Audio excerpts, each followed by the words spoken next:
किसी बहन का ये सवाल है कि मेरे शौहर ने मुझसे कहा है कि अगर तुम शौहर की बात नहीं मानोगी तो जो मैं जहन्नुम में जाऊंगी।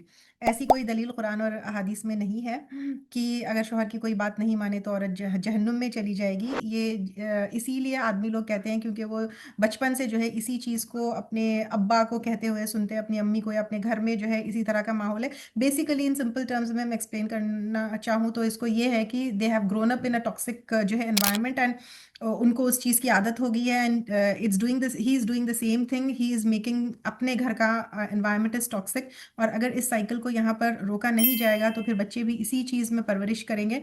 बात एक सिंपल ये है कि कुरान और अहादीस में कहीं पर भी नहीं है कि शौहर की बात अगर नहीं मानो तो तुम जहन्नुम में चली जाओगी।